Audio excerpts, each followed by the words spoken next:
Hi, this is Physical World. It's lecture 26 and covers chapter 18 topics, some of it we will cover next time on Monday's lecture.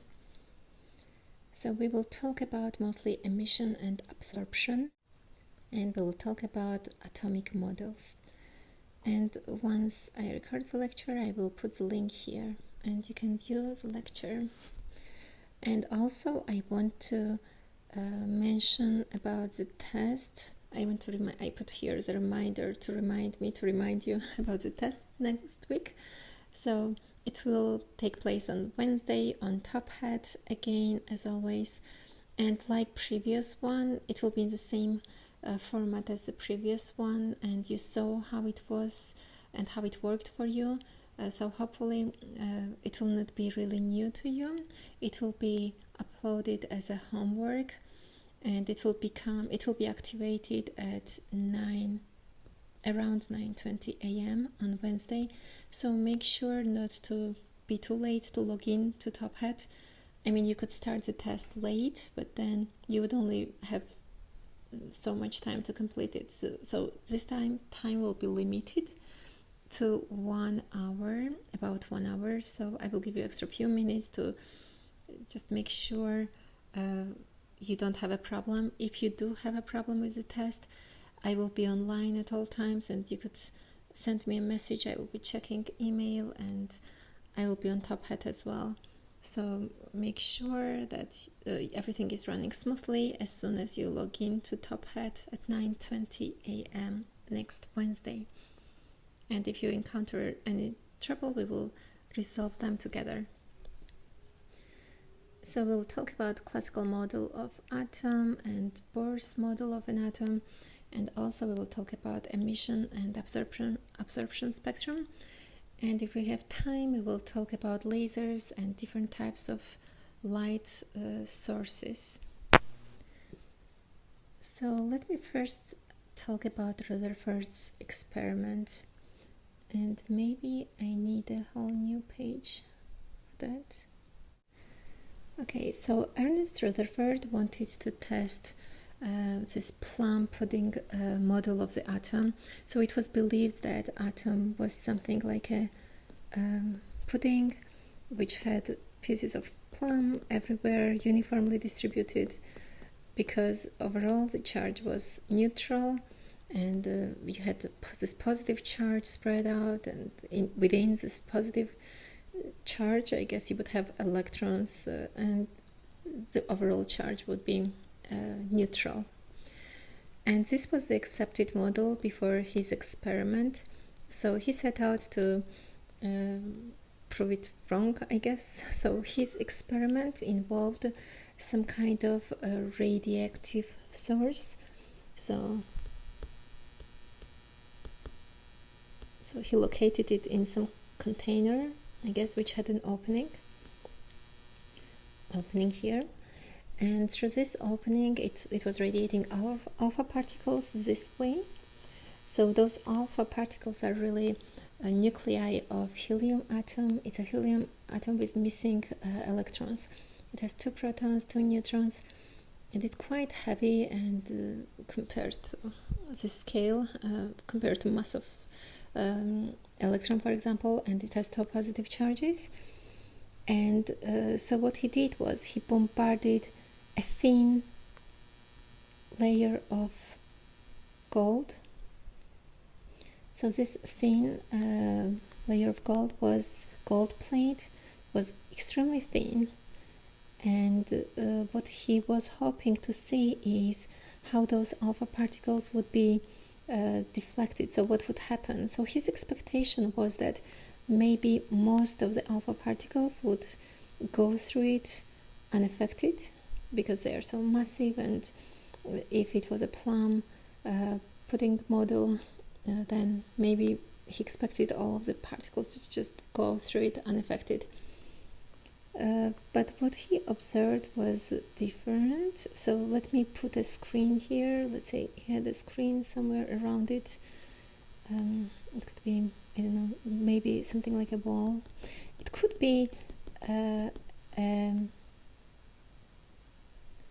a screen made of some kind of fluorescent substance that would radiate that would show light as soon as this alpha particle reaches it, and you would see sparks of light as you have alpha particles detected. Or it could be some kind of film, it could be anything really in this experiment, as long as you can detect those particles.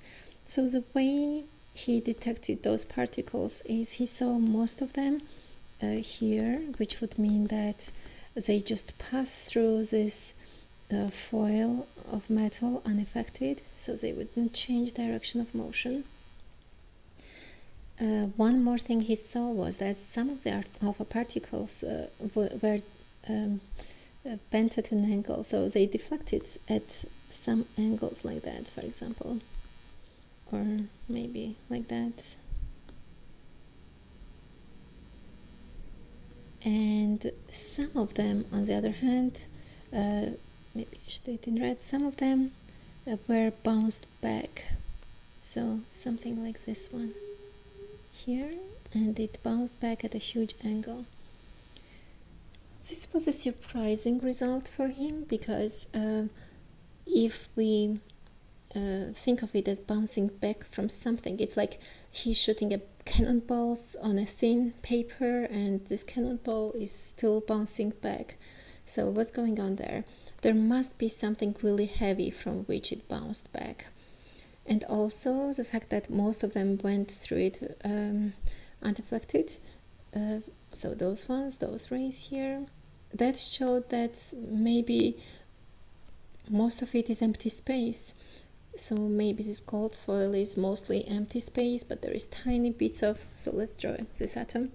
So maybe this atom here, most of it is just empty space, and so here is something really heavy in the middle, and because it's so massive, it can make this alpha particle bounce back from this center, which he called later nucleus.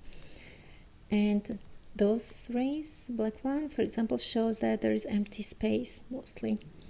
So atom must be made of all of the matter in the middle probably, and also most of it is just nothing really, emptiness.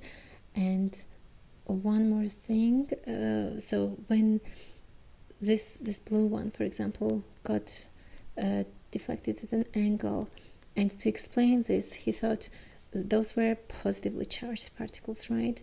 So nucleus must be this dense center, must be positive, because of the repulsion force between alpha particle and this nucleus made it bend at this angle. So this model eventually states that there is a nucleus that's really heavy in the middle, in the center of this atom, and most of it is just emptiness, and maybe those electrons are orbiting somewhere around those atoms. Right. So here I'm showing this gold foil as well, and those angles at which they were deflected, most of them went through without any deflection, and some of it, only few of them, got reflected back, tiny fraction of that. So now I want to talk about a Bohr model of the atom. Niels Bohr was thinking, if this model is right, that we have an atom in the center and we have electrons orbiting, so atom in the center and the electrons orbiting, just like, for example, planets orbit the sun at different distances.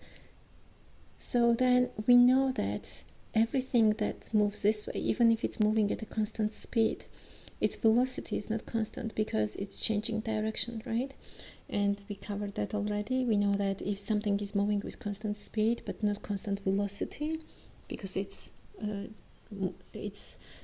changing direction of motion, then it must be accelerating, because if velocity is not constant, it's accelerating.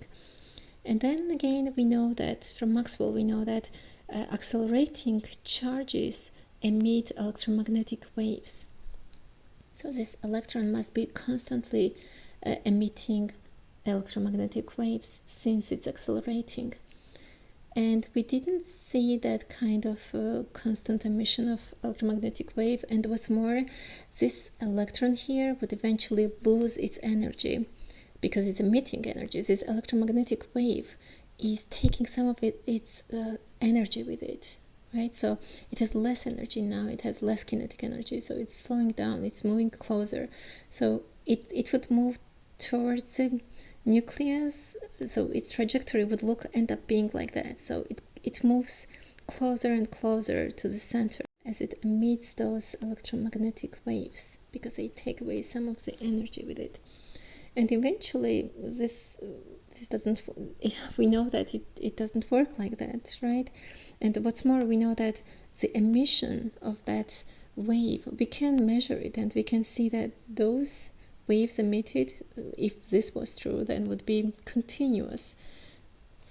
So they would be all sorts of wavelengths. It's not just one specific wavelength, because at every level it would emit different electromagnetic wave due to its slightly different acceleration, due to being slightly closer to the center.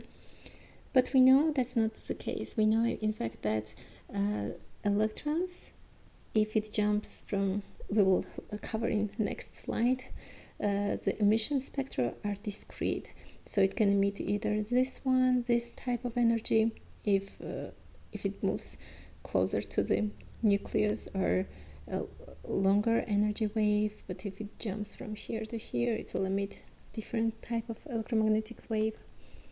So in reality, we know that that's not the case. Electrons don't emit a continuous spectrum of light. They emit discrete, specific wavelengths. And it depends what type of atom it is as well. It depends on the type of substance we have. So Bohr came up with a new model, and his model wasn't perfect and it had to be refined eventually as well. But so he predicted that, he used quantum physics. He said that energy is quantized and it comes in only packets of light. So those packets of light are photons, wavelengths, if you like. So those photons are emitted in discrete manner. So pockets of energy are being produced. Different energy states corresponds to different possibilities for electrons to be at, and light is emitted when quantum jump happens, or absorbed when electron undergoes a quantum jump as well. And those are some fixed amount of energy, and those electrons occupy stationary states in terms of energy. So they have fixed energy, and unless they absorb or emit light, they stay in that energy level. And as they orbit around it, for example, they don't really emit light unless it jumps from one fixed energy state from another. And later it was refined, and we don't call them orbits but more shells or clouds. But sometimes you will often hear us saying orbit instead of shell, because this is what we are used to saying. Electrons are more like, we treat them as more as if it was a wave concentrated at a specific point of an atom. And we saw that as well. We talked about how electrons could be treated as waves.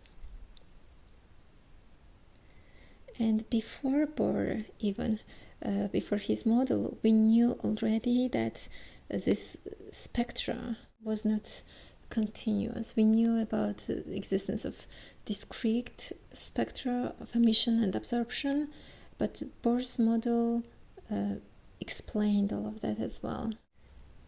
So now I want to talk about absorption and emission of photons by electrons in an atom. Remember how we talked about photoelectric effect, and we said that in photoelectric effect some surface of metal can absorb photons, and those electrons would be ejected from the metal, and we call this photoelectric effect. Turns out that this absorption of a photon can happen not only in metals but in any kind of atom.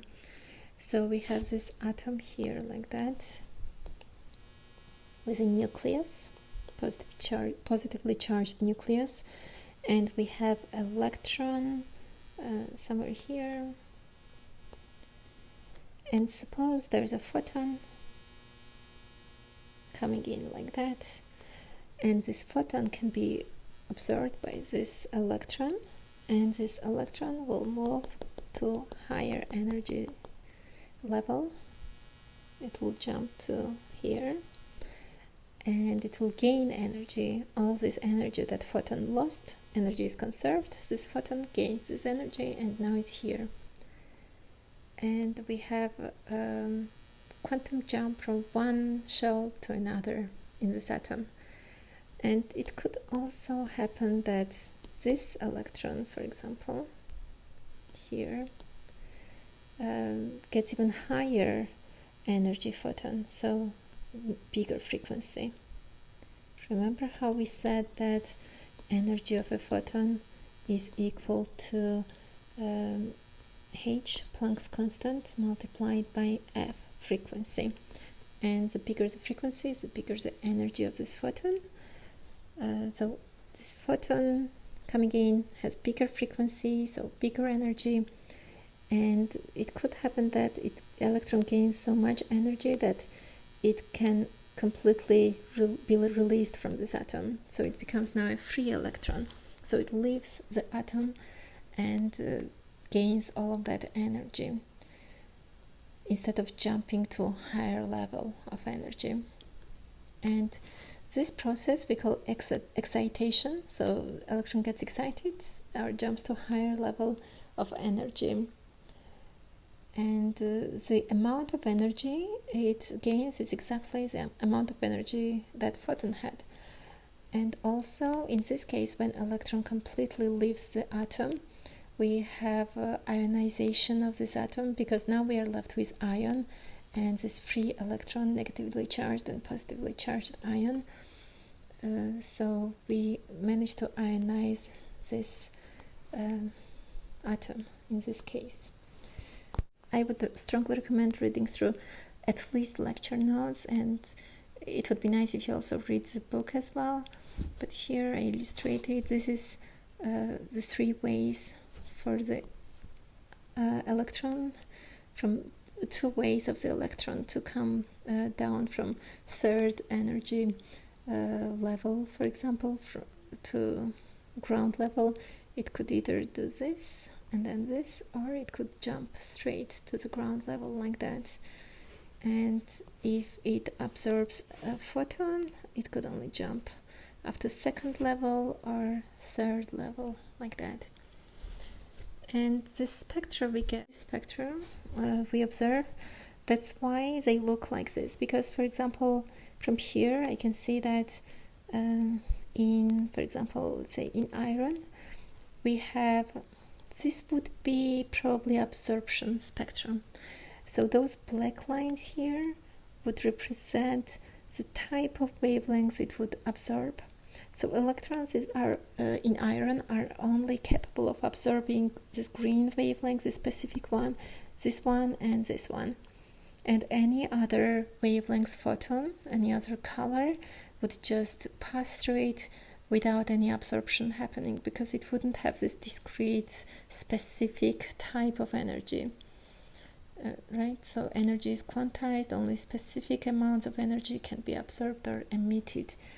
And if we consider, for example, hydrogen atom, in hydrogen atom we have, this would be emission spectrum.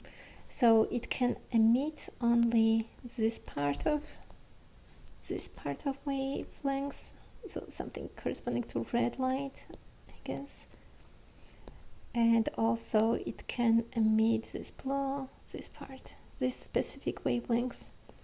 Any other ones are not possible because it's the photon emitted can only have the electron can only jump from one specific energy level to another, and that corresponds to one specific energy. And if we give it enough energy, remember, the electron is completely freed, and it becomes a free electron, and it leaves the atom completely. Photoelectric effect. That's what we saw earlier. And here's one question that I want to attempt before we move on, because you might have something similar at exam or homework. So if an electron emits a photon, it jumps to ground level from 5 electron volts. What is the wavelength of the emitted photon?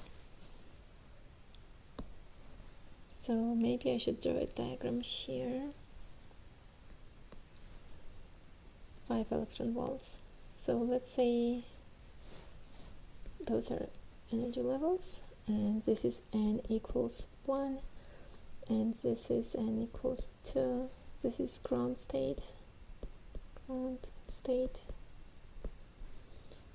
this is the next one, and so on. And electron jumps from here, for example, to here, and by doing so it emits a photon, and this photon has energy of 5 electron volts. And the question is, what color light is it, and what is the wavelength? So we need to find its wavelengths. Probably first we need to find its frequency. So how can we do that? Now, one thing we know, that energy of the emitted photon is equal to Planck's constant times frequency. So Planck's constant times frequency is equal to energy of the photon, which is 5 electron volts.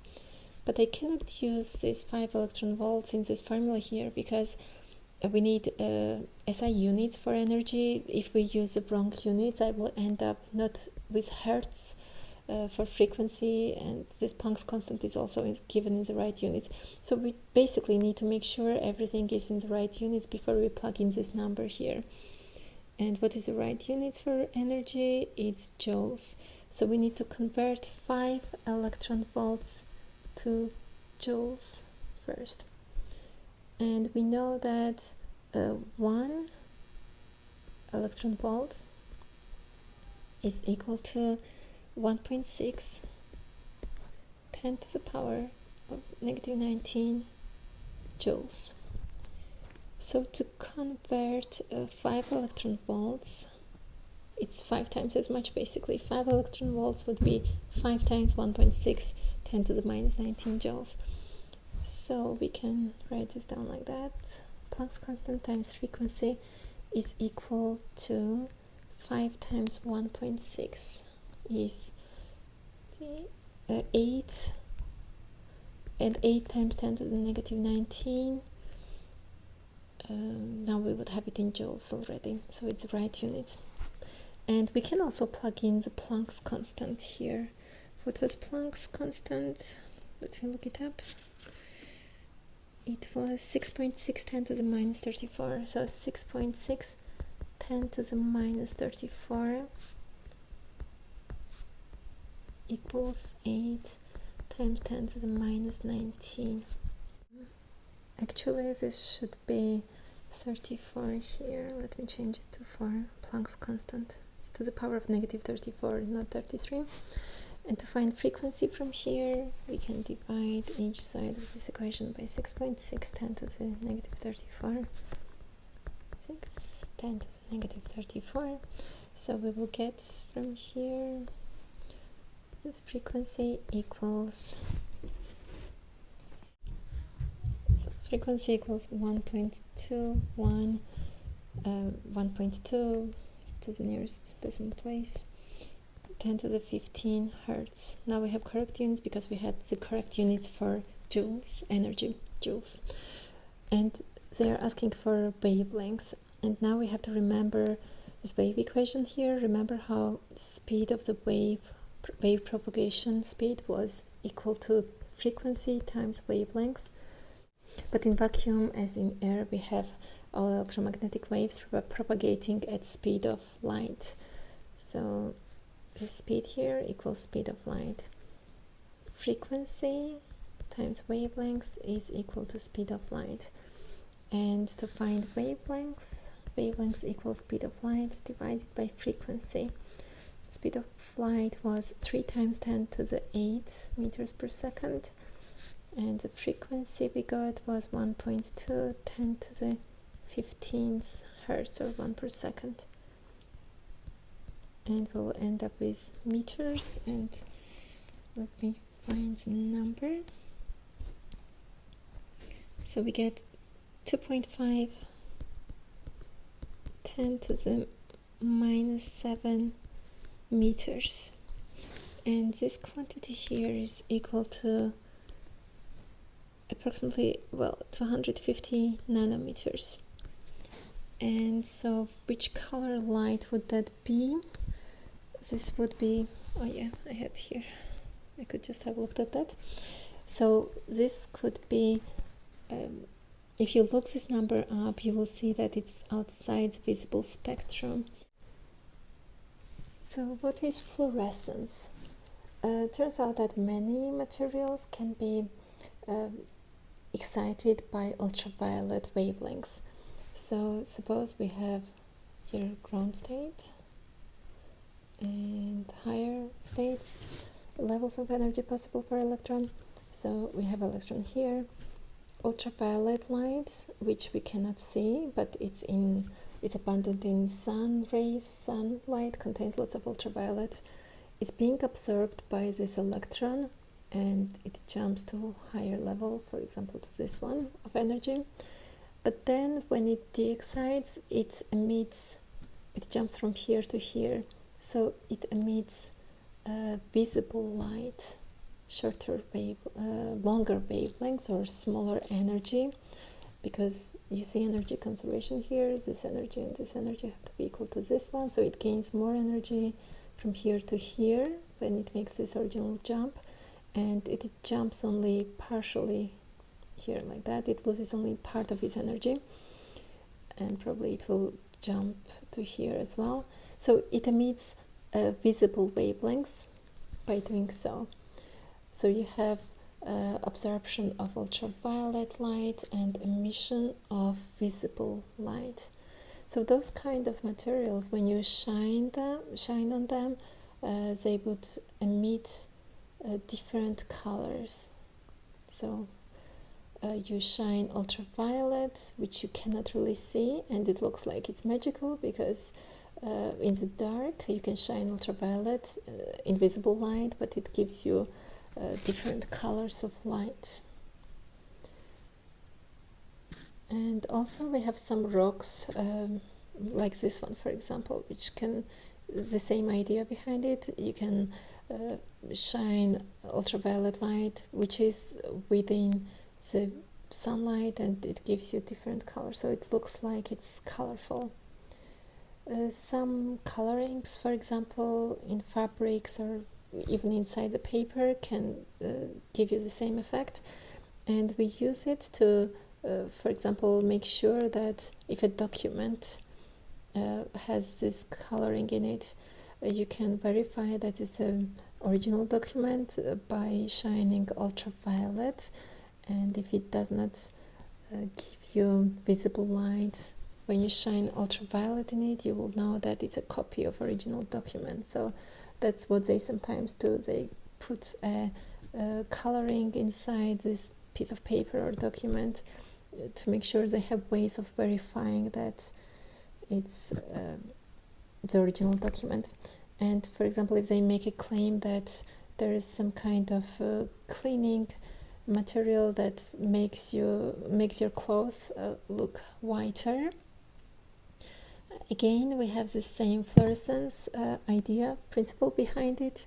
What really is going on here is it looks whiter because within the sunlight, which has ultraviolet in it, which we cannot see, it absorbs this ultraviolet waves from the sun, and it emits something like within the visible range, like blue color, for example, and this gives us a feeling that it's brighter.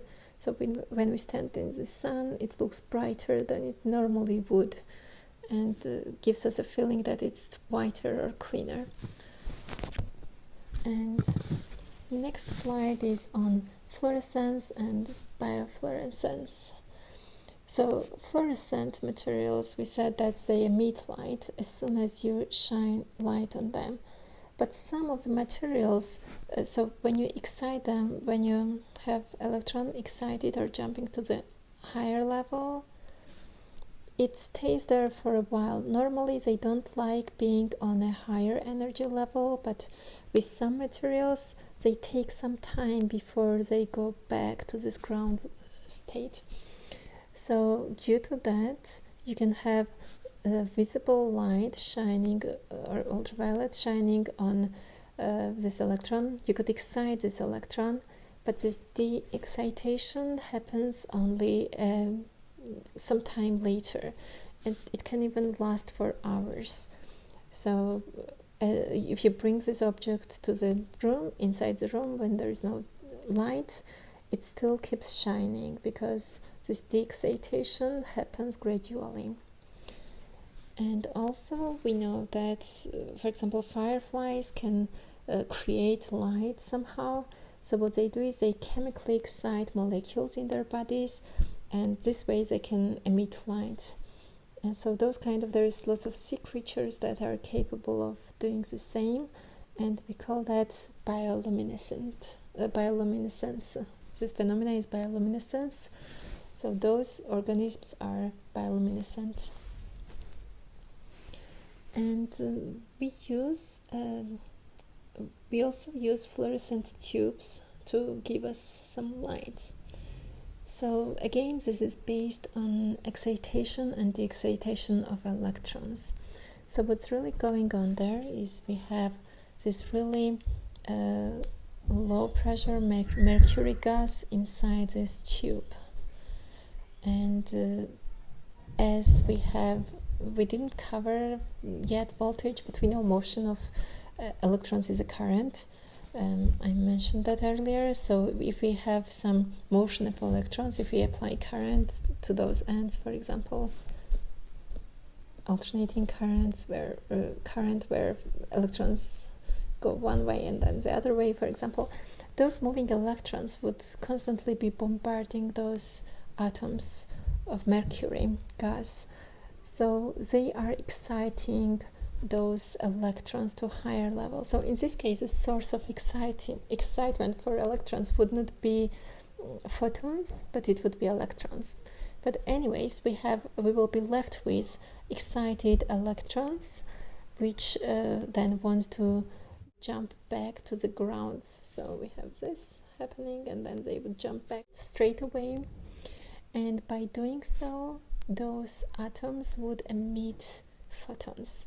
So those mercury atoms that got excited by bombardment of electrons would eventually emit those photons, and they go back to the ground state.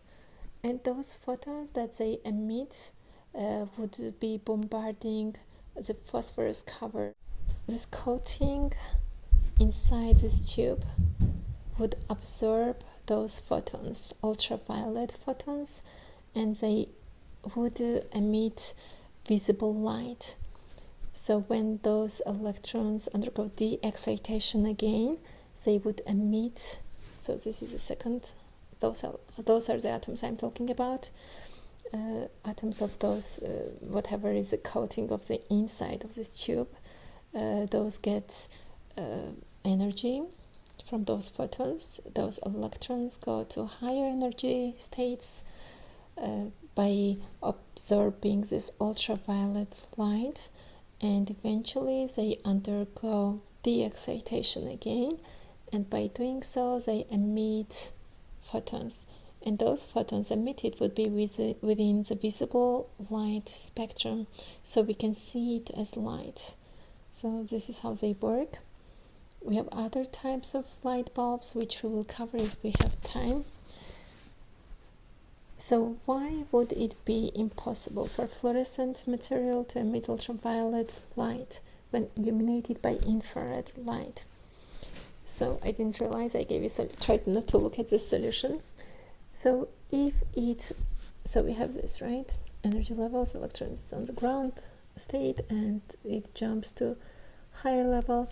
So suppose it absorbs red light or infrared light. Infrared is, let me remind you, is really long, even longer wavelengths than red light, which means that it would have a low energy, even smaller energy than red would have.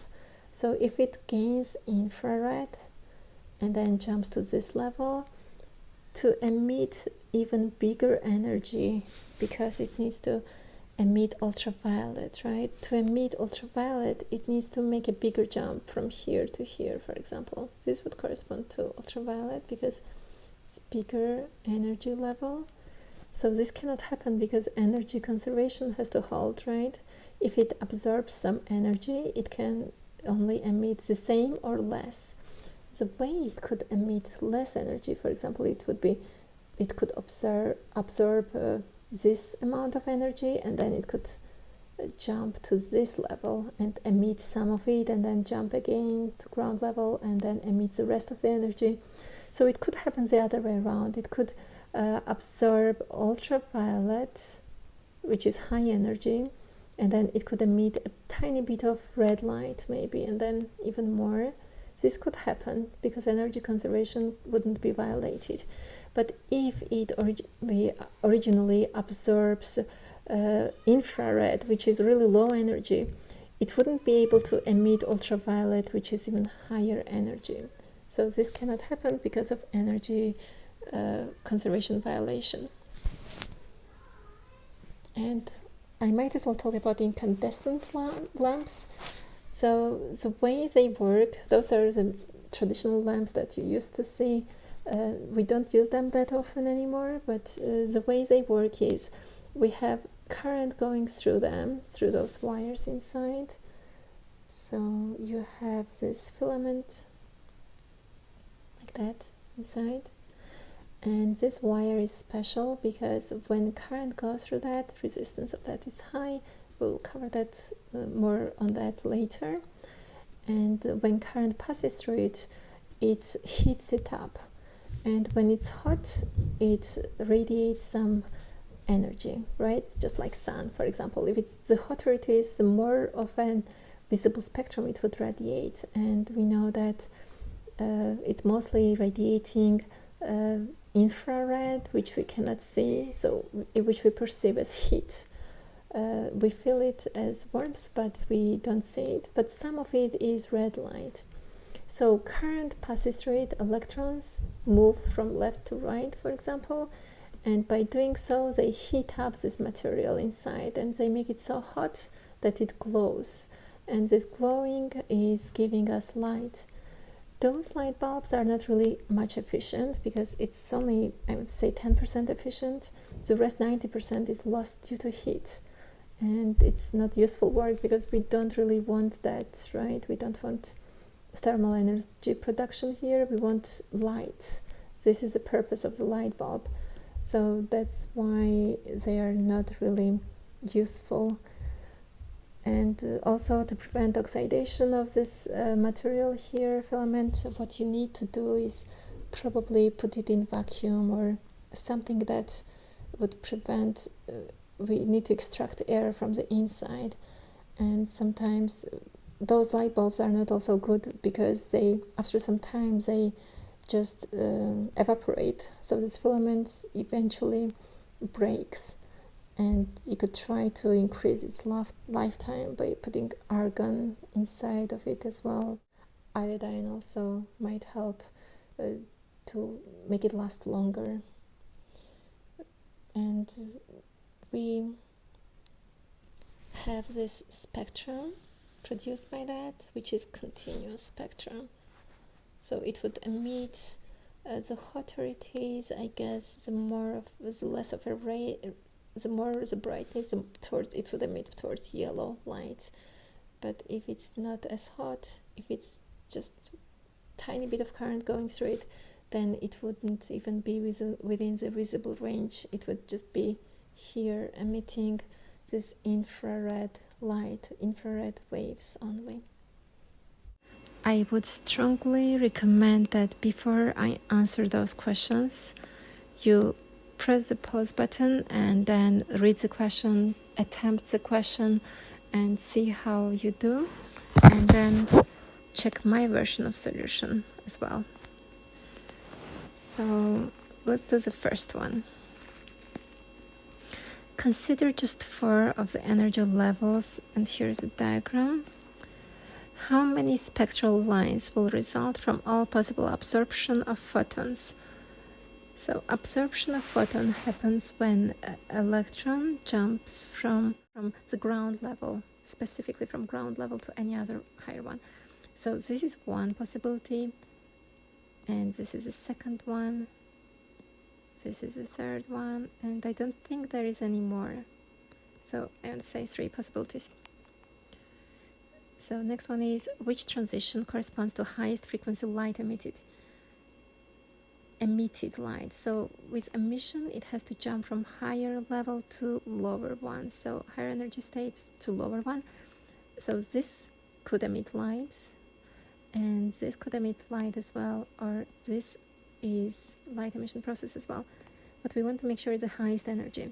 So highest energy would be from the highest one here to the ground state. So this one would correspond to the highest energy photon being emitted. How about the lowest frequency light emitted? So lowest frequency, on the other hand, would correspond to, I want to say from here to here, but then I realize this one would emit smaller energy photon, and this emission can happen, right? So yeah, we would have this, I guess, from 4th to 3rd energy level. Next question is, if we double the frequency of light, we double the energy of each of its protons. This makes perfect sense because energy is frequency times this Planck's constant. If we instead double the wavelengths of light, what happens to photon energy? This is interesting. Let's see. So there is no wavelengths in this formula, and the way I could do it is to represent frequency in terms of wavelengths. And we know this wave equation, right? So speed of propagation v of this photon or electromagnetic wave is equal to frequency times wavelength. And from here we get, if we divide each side of this equation by lambda, we will get frequency equals speed divided by wavelength. Now we can represent frequency as speed over wavelengths in this equation, so we'll get Planck's constant multiplied by speed over wavelength. If we replace frequency with v over lambda, so we got this equation: E, energy of a photon, equals Planck's constant multiplied by speed of the wave divided by wavelength. And we can see here that it's inversely proportional to wavelengths, this energy. So the bigger the wavelength, the smaller the energy, because bigger wavelengths would mean that denominator is bigger, and if denominator of the fraction is bigger, providing the other quantity stays the same, then the fraction itself becomes smaller. So if we double the wavelengths, so wavelengths doubled means that denominator is 2 times bigger, so fraction is 2 times less. So energy is halved. Let's move on to the next question. Green light is emitted when electrons in a substance make a particular energy level transition. And let's use this diagram here. If blue light were instead emitted from the same substance, would it correspond to greater or less change of energy in this atom? So we are comparing green to blue. Which one has bigger frequency? Blue one in the visible spectrum has the biggest frequency. Well, violet, but it's very close to blue. So biggest energy is blue. It's the biggest one. So how about green? Green has to have smaller energy. You can look it up if you like, if you have a homework question like that. So green wavelength is bigger or frequency is smaller. if blue light were instead emitted from the same substance, it would correspond to greater change of energy in the atom. So atom would lose more energy because more bigger frequency light would be emitted. Because blue light has bigger frequency, this photon would carry away more energy from this atom, in other words. Next question. What does it mean to say energy state is discrete? So we talked about this one here. We have some specific states that we could have, specific energy levels, and you cannot have a transition from here to here midway, right? So electron has to jump either here or here or here as it absorbs a photon. So you cannot have something in between third and second level. So you cannot have any energy. This incoming photon has to have a specific frequency. So only discrete specific amounts of frequencies are good enough for this absorption to happen. So that's what they mean by discrete energy states. So it's not a continuous spectrum. It's only some quantities, some finite amount of quantities of energies that work. So if it's a wrong frequency or wrong amount of energy, it's not going to be absorbed by this electron. Next question is, which has more potential energy relative to the nucleus? Electrons in inner electron shell or outer electron shells?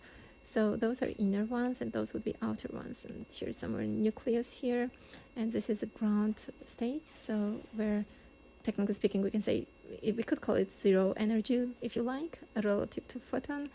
Everything is relative, so if we could say this is zero energy, then this would be with respect to the first one, potential energy, difference between those. So which has more potential energy?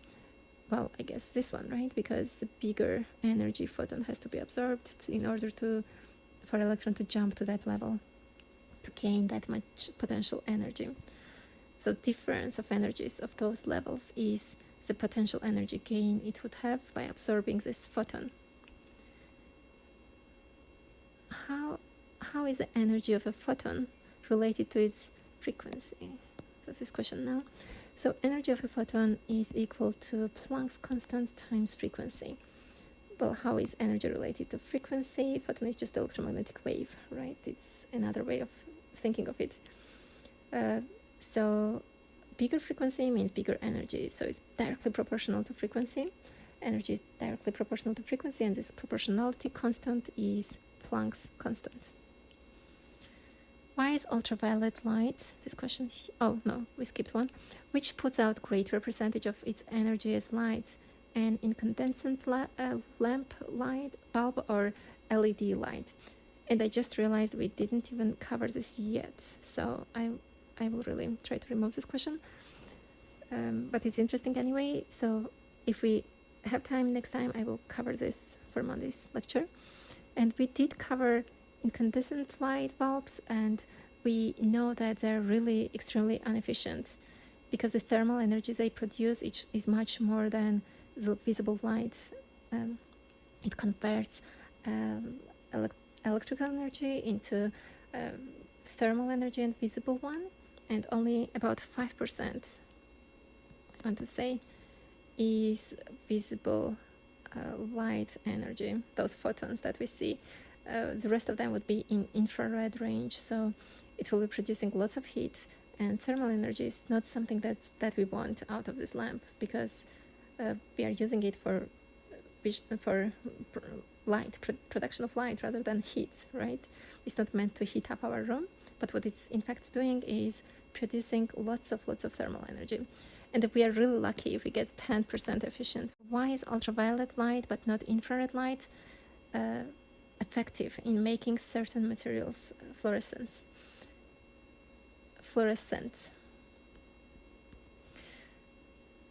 I want to say that if we have, for example, let me draw this for you. Let's consider this diagram here. So ultraviolet light is absorbed. It means that electron jumps from here to, let's say, here. Now this electron is on higher energy level and it doesn't like being there, and it will probably jump back. And the way it would do it, it could jump to this level and then to the first one, or straight away to this one.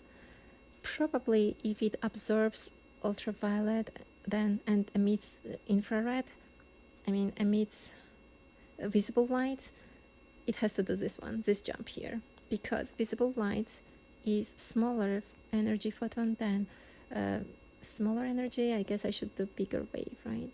2%. So smaller energy photon than this ultraviolet light. And why is this not possible? Why is infrared not as useful? Well, if infrared was being absorbed, if this is infrared, then the smallest, so let's say it made this jump here again. So then we would have this electron jumping back to the second state, or the first one, in which case it would emit even smaller energy wave, or the best case scenario would be it would emit the same amount of energy. So smaller energy is useless because it would be even bigger wavelengths or smaller frequency. And smaller frequency than infrared means it's outside the visible range. Infrared is already outside the visible range. We cannot see it. So if we have even smaller, it's impossible to see it.